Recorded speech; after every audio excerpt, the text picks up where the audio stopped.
I am 36 hours into my fast and I'm feeling normal. I love how fasting makes me feel. Didn't wake up this morning with any fatigue. I actually felt normal, so my body is doing a thing. Doing a lot of things, considering I dropped 6 pounds from yesterday. That's how much inflammation I've been dealing with. And this dog wants me to throw the ball, but she never catches it, so what's the point of throwing it? There's no point. Absolutely no point of throwing it. I will throw it and she'll just look at it. She'll chase it. Once it stops, she doesn't bring it back. Want the ball? Go get it. Bring it back. And she won't bring it back. She'll just look at it. Okay, she's bringing it back now because she's on camera. And now she's gonna go to the other dog because she's weird. Bo! All right, she's ruining this. So yeah, this little experience slash experiment with the continuous glucose monitor has been neat. I've never done this on my journey thus far, but I've always wanted to do this because it's going to tell me more about what foods are specific to me, how I respond to things, and just an overall indicator of what I can do to help my health out. Because when you have multiple glucose spikes, it really makes you at risk for a bunch of diseases. So the key is to limit those glucose spikes and learning what foods you can eat. So if you happen to stumble upon my channel, welcome. My name is Deanna Joy. I've lost over 110 pounds on my weight loss journey. This is my weight loss transformation. I am currently dealing with a 3-month setback. It's been hard. Things went downhill in September when I got health issues. If you don't know, I actually started my journey with OMAD last year using 1 meal a day. After getting into a car accident, I was binging a lot, couldn't control eating because when I'm in pain, physical pain, I just binge. I got up to 282 pounds on my weight loss journey because, again, I was dealing with a physical pain issue that I was currently solving until the car accident happened. But without the car accident happening, I would not have made this transformation and I would not have found the power I have within me. So on my journey, I do things like fasting, like I'm doing now, and I'm currently going to jump into a pre-prep. I'm going to talk about more of those details later on. But anyway, if you want to join the fam, hit the subscribe button and come join the fam. I'm going to walk around because everyone's looking at me and we're going to do it. All right, I'm back home from the dog park. I did pick up a couple of fat bombs. I don't know if I'm going to use it yet because my body is doing so well. I was going to go get a coffee and I'm like, why? Why do I need a coffee? I actually didn't even take electrolytes yesterday. That's how inflamed and biologically toxic I am. So when you fast, you go into a state called autophagy, and autophagy is a process where your body detoxes itself from organic toxins. So excess proteins, excess hormones, because basically when we eat a diet that's high in sugar, we have excess insulin, and that insulin is actually stored. It gets rid of like broken organelles, gets rid of like damaged cells that can multiply and turn into, cancer cells. It's basically the body cleaning up house. It goes into a mode of just looking at what stores it has, and it starts like degrading it and using it as fuel, and it's like a natural detox. Now, autophagy does not detox you from non-organic compounds like pesticides and all of that, but it does for organic compounds. So yeah, I am currently in the state of autophagy, and it's definitely going to be helping me out. So right now I'm going to test my ketone blood. My blood sugar was at 5.7 millimoles per liter the last time I checked. So I'm just gonna go over the health issues I've been dealing with because that's what I'm gonna talk about, autophagy. Now, autophagy can help the body heal as well. And my weight loss journey has been plagued with injury after injury, just struggling with my health. And you don't know how valuable your health is until you lose it. And I struggled with my health at a very young age. Like, I got pregnant at 24, gave birth, and my body just deteriorated from whatever trauma I went through birth. It was a 3-hour labor. Doctors didn't know what was wrong with me for years. I had chronic back pain. Turns out there's an injury in my pelvic floor, and my iliopsoas is like, I'm pretty sure it was torn. So that manifested into a lot of pain, and I dealt with the pain by binging and overeating. Fast forward to last year when I was at work on my break, I got into a car accident. I was driving in like a little, kind of like one of those like suburban places where you have shops and all that, and I was leaving it, and this woman was pulling out of the gas station and she went right through. It was so weird. She stopped and I thought she saw me because I had the right of way on the road. She had a stop sign. I'm like, okay, because I don't trust people. I always look. I stopped, and as soon as I was in front of her, she gunned it and hit me so badly. My whole, like, this side of my body took the brunt of the accident. So I've had neck injuries. I have a TBI injury, concussion, which has been the hardest part. The neck injury is probably the hardest one because of the neck/spine injury. I couldn't sleep for months. I was insomniac for months. It was really bad, but slowly but surely my body's healing. It takes years for your body to heal from a car accident or anything as extreme like that. It takes years, and it takes a lot of determination, and it takes a lot of willpower. So when that accident happened, I basically binge ate. I binge ate and ate all the way up to 229 pounds. So I'm gonna talk about like what? Saying, oh, I can start a sensor on this. I didn't know that on my, cool, I didn't know that. You can start a sensor on that? Anyway, I'll figure that out. But anyway, I've been dealing with the consequences of that, and it's a blessing in disguise, because without it, I would not have found my strength. I would not have found the power I have within me. So everything happens for a reason, and I wouldn't be here uploading on YouTube as often as I did. Like, I don't even think I would have lost all the weight without all this adversity happening. It's like the choices we have in life. We can either let the hard times break us or make us. I listen to a lot of inspirational people, and they program in my head that it's important to use adversity as a tool to be stoic, to say this is life, things happen in life, and it's best to learn and grow from the hard things than to let it defeat you. Of course, you need your time to grieve, of course. But fast forward to now, basically, in September, I got a lot of bad news about my health, about my knee. I was upset because I thought my knee needed surgery, but it didn't. And I was just like, how am I gonna heal my knee? I've been in pain for so long. And thank God I met an awesome physiatrist, he's been helping me. He's given me exercises to focus on that he translated to my physios, and my physios have been giving me those exercises. These exercises include rows, heel elevated squats, Bulgarian lunges, what else? Anything to help strengthen the VMO, this movement with the cable that I do a lot, all this stuff. And he told me to just really focus on building that muscle, and I've seen tremendous improvement with my knee, so I'm very grateful for that. But in September, I got that news. It hit me pretty hard, and then after getting that news, I had another physiatrist before seeing the physiatrist now that helped change things, that put me on an opiate. So I was so desperate because I was in so much pain. Like, my knee was on fire, my neck, my back. She gave it to me for my knee. And the reason why she gave me this, it was Tramoset, so I can be able to work out pain-free. It worked, but I kind of had a dependency on it a bit, and being on an opiate's not fun. So I weaned off that quickly, so that probably messed with my mental health. And then I got sick in October, and 0.2, ooh, there you go. My blood ketone level is 0.2. It's going up. I kind of wish there was a continued ketone monitor because I can never catch my blood ketone levels high. Like, I'm well over 36 hours fasted. I'm thinking about 37 hours fasted, and you'd think your ketone level would be higher. I think my body's using it because I just went on a walk. So yeah, I ended up getting sick with, I don't know, I think it was the C virus. And when you're sick and you have a spine injury, and you need to work out and you can't work out because you're sick, basically after the sickness, my spine and back seized up for a good month and a half. My chiropractor couldn't crack it. I was in a lot of pain. I couldn't work out.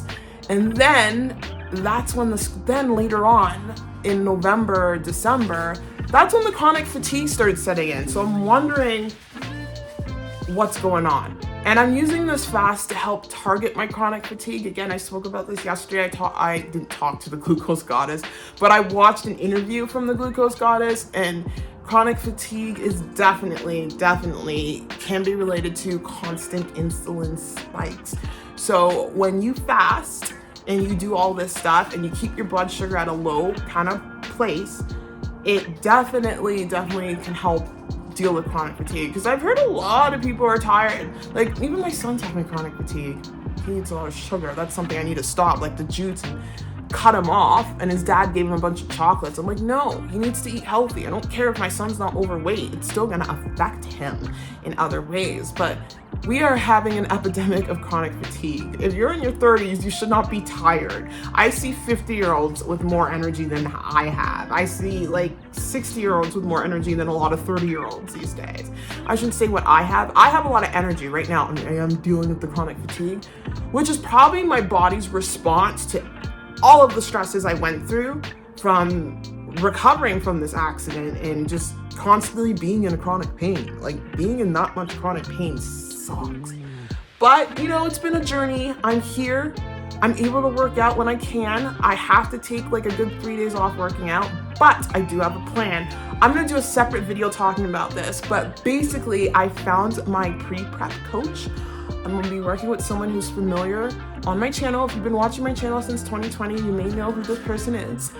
And then I'm gonna jump into coaching with a coach who has experience with prep. So once I get off this fast, I already have my meals laid out.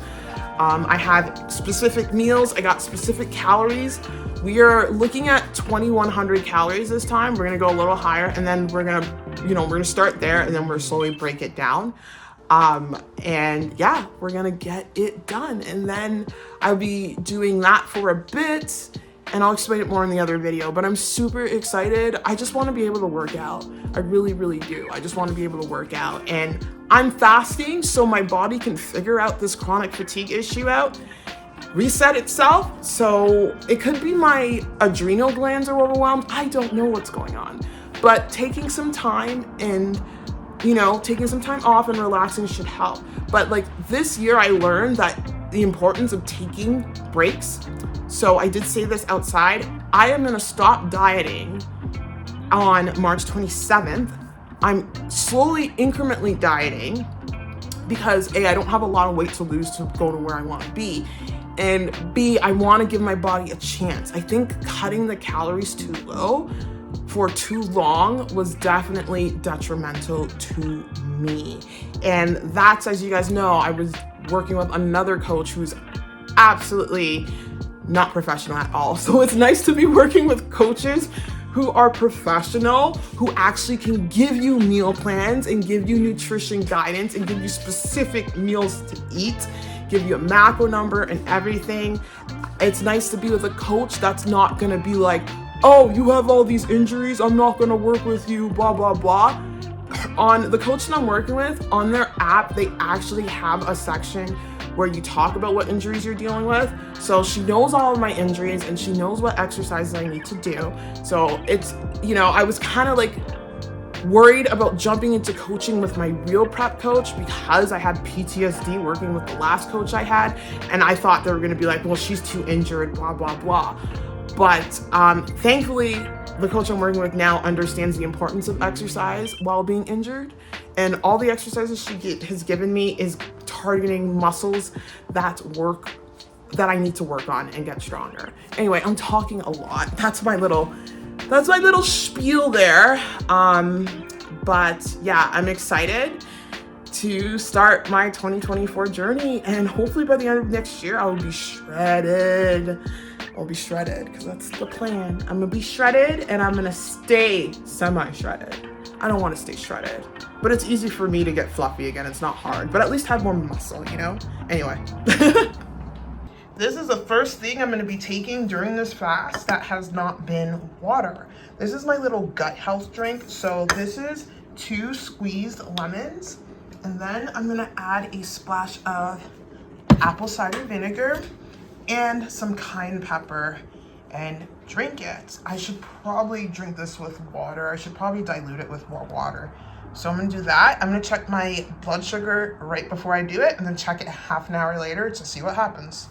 So this is the cayenne pepper drops I use. I break them up, and I use 2 of these, so I get 8,000 heat units or 80,000 heat units. and I just break the capsules. I don't drink the capsules straight. And then I put it in here. And yes, my blood sugar is high, but I did wake up and my blood sugar, I think it was like 3.8. It was fine as I woke up. It's the morning, first thing in the morning blood sugar that you want to test. That is a bit of an indication of diabetes. And I noticed, or that you are high, you have high blood sugar levels. And I noticed that during the night when I was sleeping, not during my naps, my blood sugar is low, but during the night when I sleep, my blood sugar was spiking up and down and up and down. I'm like, what is this? And I Googled it, and it's a phenomenon called the dawn effect. It happens in your sleep. Your blood sugar will spike and it will go down. So I guess that's normal when you're sleeping, per se. That's something I need to look more into. Maybe the glucose goddess has some info on that, because I've never really heard about that. Or I'll just like research and figure it out myself. But yeah, my blood sugar has been all over the map. The lowest it has been was at 2.9 right before falling asleep. Because basically I have problems sleeping. I will fall asleep and then I'll wake up sometimes. When I woke up, that's when the blood sugar was high. But when I was going to sleep, it was at 2.9. And I'm like, aren't you supposed to die under like 3.1? But the body moved it. And as soon as I moved around, blood sugar went up. So yeah, I'm learning a lot. Anyway, let's see what happens to my blood sugar after this. So rules for fasting. Things you can have that we universally know that won't spike your blood sugar. You can have apple cider vinegar. You can have water. You can have sparkling water. You can have teas, as long as they're 0-calorie teas. You can't have stevia. No, that will spike your blood sugar unless you are wearing a glucose monitor like I am. If you're wearing one of these and it doesn't spike your blood sugar, then power to you. Cream is another thing you're gonna have to test as well. You can have coffee, but cream you have to test. I wanted to do that test today. I did buy some cream from Safeway, but I was like, you know what? Why would I do that? My body's doing well. But you can have cream, but you got to see what happens to your blood sugar. You really have to do. But to be safe, it's best to have black coffee. It's best to do it black. I know when I was doing OMAD and whenever I do fast, when I do my extended fast, I don't like to have coffee because I did a 48-hour fast once with coffee and I don't know, the scale didn't move. I don't know what happened there. But I like to have my fast with just water, things like apple cider vinegar, tea, black tea, or regular tea. What else can you have during a fast? Sparkling water you can have, and I feel like I'm missing something. But yeah, and lemons are okay too. Anyway, this is my gut health drink, so let's see what happens. Guess what? Acetic acid, which is found in vinegar, does inhibit insulin secretion. So basically what happens, I believe the acetic acid goes onto the receptors in the pancreas and it prevents insulin from being secreted, and that's when you get the sudden drop in blood sugar. And that's what happened to me after having my little drink. My blood sugar, I believe, was at 5.5 before. I'm flashing it on the screen here. It dropped a whole millimole per liter. Mind you, this is millimole per liter, to 4.4. Half an hour after drinking the drink. So that is true. This is something I learned from Glucose Goddess. She talks about before you have your meals, perhaps, or with your meals, throw some vinegar on it. It can be apple cider vinegar, any vinegar, as long as it doesn't have any sugar in it, because there's certain vinegars that have sugar. This is so cool. Like, I love treating my body as a science experiment. I am 43 hours and 43 minutes into my fast. Only symptom I'm having right now is a headache. Normally when I fast or do an extended fast, I only get a headache on day one. And day one is always the hardest day of the fast. Then once you get over that first 24 hours, it is easy. That's why I recommend anyone who's starting their fasting journey, get to 24 hours, do a few 24-hour fasts. Once you get acquainted with that, then like incrementally go up to 36. But yes, I'm getting a headache because I think it's just my concussion. But I am going to go chill it out. It is 5:30 p.m. and we are going to call it a night right now. Thank you so much for watching this little video. If you made it this far into the video, just drop in a bunch of cookie emojis, because I'm looking at a cookie tray up there. Not that I'm craving any cookies. I'm actually craving sitting on the couch and just doing nothing. So I just finished editing the video I filmed today for the last couple of hours. And then I played video games all day with my son. So it's not a bad day. And I am sending you guys mad love. Take care. Bye.